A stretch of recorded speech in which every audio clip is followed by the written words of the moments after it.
Everyone knows smoking kills you slowly. That one made it onto warning labels. But the habits doing the most damage to you right now don't come with a label at all. They come disguised as comfort, convenience, and even self-care. And that's exactly why they win. Sitting too long means spending most of your waking hours in a chair, commuting, working, unwinding with barely any real movement stitched in between. It looks harmless. It isn't. Mechanically, your body was built to move blood, flex muscle, and burn fuel through motion. Sit for hours, and your muscles stop pulling glucose from your blood efficiently. Circulation slows. Metabolism dims like a light turned to its lowest setting, quietly, without you noticing the shift. Here's the thing.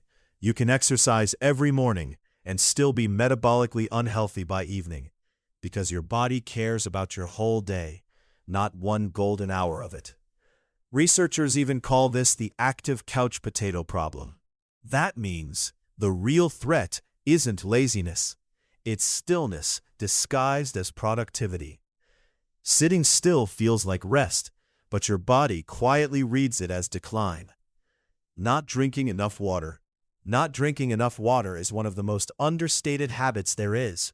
Mild, chronic dehydration that never feels dramatic enough to fix. Here's the mechanism. Your brain is roughly 75% water, and even a 2% drop in hydration measurably impairs concentration, mood, and short-term memory. Blood also thickens slightly when you're underhydrated, forcing your heart to work harder just to move it. A quiet strain most people mistake for tiredness or laziness. Here's where it gets interesting. Thirst is a lagging signal, not a live one. By the time you feel thirsty, you're already behind, and most people never fully catch up across the day. The implication is simple but easy to dismiss. That afternoon fog you blame on stress or a bad night's sleep is often just your brain running dry. It feels like a non-issue, but it quietly steals your focus in small, forgettable doses. Poor sleep schedule. A poor sleep schedule means your bedtime and wake time shift constantly, early one night, late the next, weekends undoing whatever the weekdays built. Here's what's happening internally. Your body runs on a circadian rhythm, an internal clock that regulates hormones, digestion, and repair. And that clock depends on consistency, not just total hours. Shift your sleep window around repeatedly, and you create something researchers call social jet lag, forcing your body to constantly readjust, like it's crossing time zones, without ever leaving your bed. Here's the part most people don't sit with. Two people can sleep the exact same number of hours, and the one with the erratic schedule still ends up more fatigued, because consistency matters as much as duration. Over time, this quietly disrupts metabolism, mood regulation, and immune function. It feels like flexibility, but your body experiences it as constant, low-grade jet lag. Mouth breathing. Mouth breathing is exactly what it sounds like, breathing through your mouth instead of your nose, especially during sleep. And it's far more consequential than people assume. Here's the mechanism. Your nose filters, warms, and humidifies air, and nasal breathing produces nitric oxide, a molecule that helps widen blood vessels and improve oxygen absorption. Breathe through your mouth instead, and you skip all of that, often leading to lighter, more fragmented sleep, a dry throat, and even changes in jaw and facial structure over years, particularly in children. Here's where it gets uncomfortable.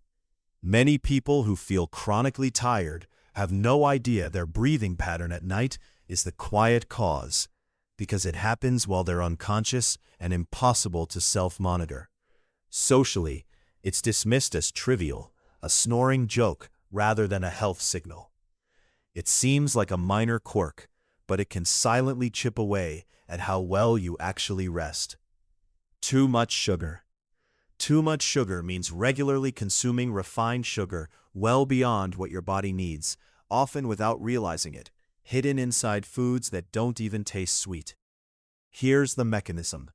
Sugar spikes your blood glucose fast, triggering a surge of insulin to bring it back down, and that sharp rise and crash is what produces the familiar energy dip and sudden hunger an hour or two later. Repeated spikes over years are linked to insulin resistance, inflammation, and increased risk of metabolic disease. Here's the part most people don't sit with. Sugar also triggers dopamine release in reward pathways similar to those activated by certain addictive substances, which is exactly why just one bite rarely stays just one bite. The implication is that uncomfortable cravings you interpret as a lack of willpower are often just your own biochemistry, engineered and reinforced by repetition. It feels like a treat, but it quietly trains your body to crash and crave on repeat. Phone before bed.